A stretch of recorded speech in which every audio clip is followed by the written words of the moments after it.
Bien, bonjour à tous, l'audience est ouverte. Elle porte sur la QPC numéro 2023-1058 relative à la conformité aux droits et libertés que la Constitution garantit de certaines dispositions des articles 222-23-1 et 222-23-3 du Code pénal. Le 4 juillet, alors que tous nos regards se tournaient vers les émeutes, un entretien a eu lieu qui, à mes yeux, était irréaliste, impensable, mais vrai. Des avocats, à la demande d'un certain Romeo Nombu Mpungo, demandent l'abrogation de 2 articles. Le premier est l'article 222-23-1 qui stipule qu'il constitue également un viol tout acte de pénétration sexuelle de quelque nature qu'il soit ou tout acte bucco-génital commis par un majeur sur la personne d'un mineur de 15 ans ou commis sur l'auteur par le mineur lorsque la différence d'âge entre le majeur et le mineur est de moins de 5 ans. Le deuxième article, 222-23-3, explique la peine encourue qui sont punis de 20 ans de réclusion criminelle. Pour ces avocats, l'accusé serait d'office coupable et n'aurait aucune chance d'échapper à une condamnation. Or, il explique qu'il y a des mineurs de 15 ans qui pourraient être consentants d'un acte sexuel avec un adulte. Qu'il faille légiférer pour protéger les mineurs d'éventuels abus et les protéger d'eux-mêmes, bien sûr, mais pas à n'importe quel prix. Si l'objectif est louable, les moyens mis en œuvre pour y parvenir le sont moins.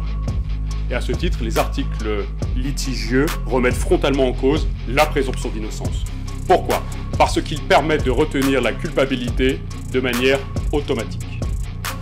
Parce que, mu par une volonté démesurée de protection, le législateur présume que le mineur de 15 ans n'est pas en état d'avoir une activité sexuelle avec un adulte. À cet égard, la loi érige au rang de crime n'importe quelle relation sexuelle, y compris consentie, avec un majeur d'au moins 5 ans son aîné.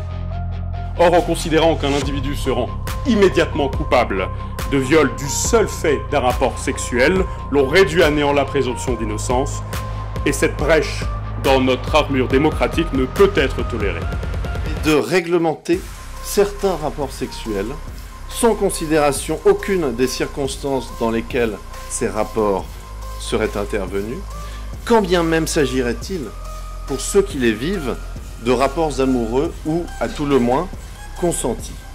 Par conséquent, si vous censurez les textes aujourd'hui critiqués, le viol sur mineur sera toujours puni de 20 années de réclusion criminelle. Il souhaite pour cela inclure le consentement du mineur sous prétexte que l'enfant pourrait être amoureux. On parle bien d'enfants qui auraient des actes avec des adultes. Celui-ci nous explique qu'il avait un client de 23 ans qui était immature et que pour cette raison, il devait être exempt de peine, ou du moins une peine atténuée. Et je vais me permettre de prendre l'exemple du dossier dans lequel je suis moi-même saisi. Je suis saisi de la défense d'un jeune homme de 23 ans dont l'immaturité est absolument flagrante et qui a eu une relation avec une jeune adolescente de 14 ans. Cette relation a duré plusieurs mois. Il y a eu plusieurs rapports sexuels entre eux, dont la version de mon client est de dire que c'est elle qui était à l'initiative de ces rapports sexuels. Et l'action publique a été déclenchée, non pas parce que la présumée victime a déposé plainte, mais parce que la mère de la présumée victime a eu connaissance de cette relation, qu'elle a désapprouvée et qu'elle a porté ces faits à la connaissance d'officiers de police judiciaire. Imaginez si cette demande est acceptée. Un adulte pourrait alors tout à fait dire que l'enfant qui l'a violé était consentant.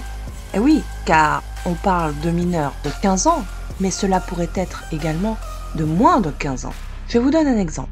Une petite fille de 11 ans se fait violer par son cousin. Celui-ci invoque le consentement. Pensez-vous que cette petite fille aura le courage et la force de dire la vérité ?